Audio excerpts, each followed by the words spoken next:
নমস্কার my dear friends, welcome to my channel Asim the infinity. আজ এক বিশেষ দিন। এই বিশেষ দিনে একজন বিশেষ মানুষকে আমরা স্মরণ করব।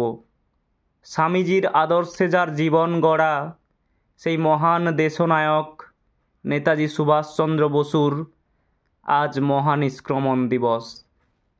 সালটা 1941, 16ই জানুয়ারির মাঝরাত, অর্থাৎ 17ই জানুয়ারিই বলা যায়, অর্থাৎ আজকের দিন। গোটা দেশ তখন ঘুমে আচ্ছন্ন। অন্ধকার কেটে সকাল হওয়ার আগেই তাকে শহরটাকে ছাড়তে হবে, কারণ এক নতুন সকালের সন্ধানে তাকে দেশ দেশান্তরে পাড়ি দিতে হবে। এই পরাধীনতার অন্ধকার আর কত দিন?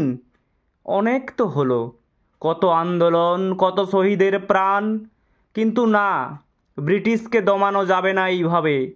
এই অন্ধকার তাকেই কাটাতে হবে, এই গুরুদায়িত্ব তাকেই নিতে হবে। কংগ্রেসের আন্দোলনে আর কিছু হবে না, দেশের বাইরে তাকে যেতেই হবে। আজ থেকে 84 বছর আগে সেই রাতে নিশ্চিন্তে ঘুমিয়ে থাকা ভারতবাসীর অধিকার ফিরিয়ে দিতে, ভারতবাসীর অধিকার ফিরিয়ে দেওয়ার জন্য বেরিয়ে পড়লেন নেতাজি সুভাষচন্দ্র বসু। জানা নেই কত কঠিন সে পথ।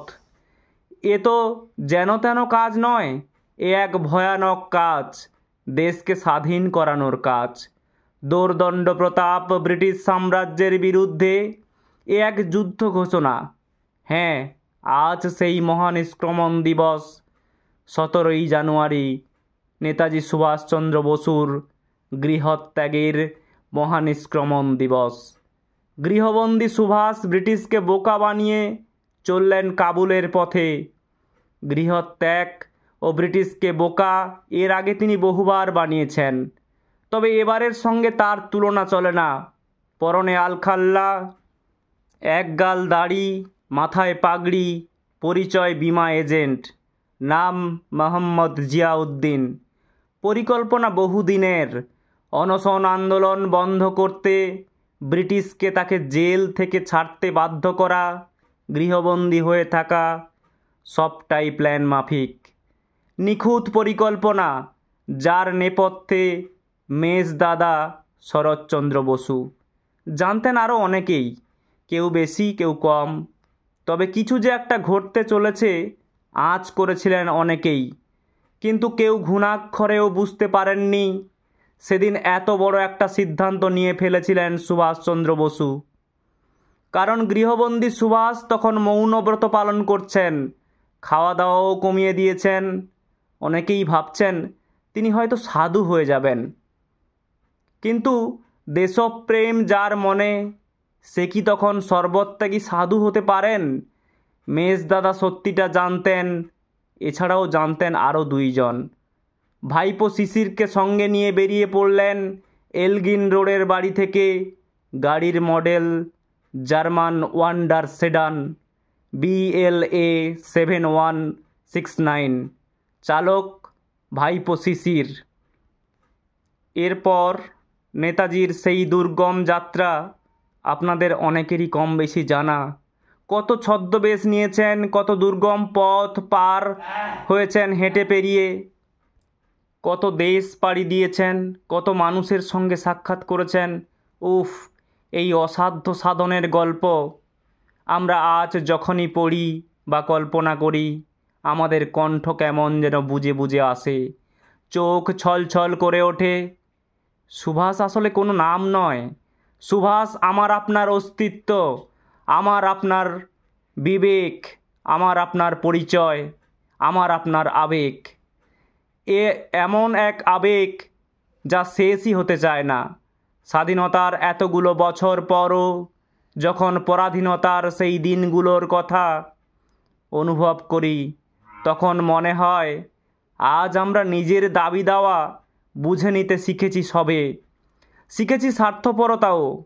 আর সেই দিন একটি মানুষ আমাদের সামান্য দাবিটুকু স্বাধীনতা পাইয়ে দেওয়ার জন্য সব কিছু ত্যাগ করেছিলেন।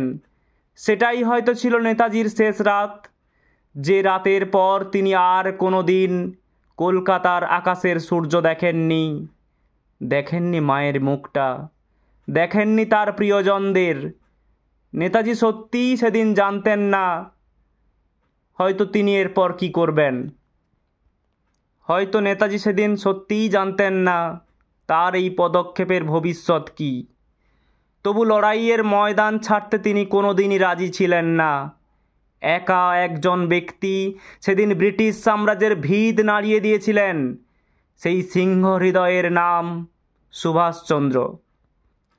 একবার এক পাঠান, যিনি নেতাজি সুভাষচন্দ্র বসুকে পেশোয়ারে সাহায্য করেছিলেন কাবুল যাওয়ার জন্য, তিনি একদিন বলছেন, তার উক্তি হলো, আমরা এই গরম উত্তপ্ত বালির দেশে জন্মেছি, এখানেই অভ্যস্ত, কিন্তু সুভাষবাবুর সঙ্গে পাল্লা দিয়ে হাঁটতে পারছিলাম না। আমি ও ভক্তরাম তলোয়ার হাঁপিয়ে বসে পড়েছিলাম, কিন্তু সুভাষবাবুর চোখে মুখে কোনো ক্লান্তি দেখিনি। শুধু বলছিলেন, থামলে চলবে না, আমাকে আফগানিস্তান যত দ্রুত সম্ভব পের হতে হবে। ওহ, শের কা বাচ্চা, বাঙ্গাল কা শের।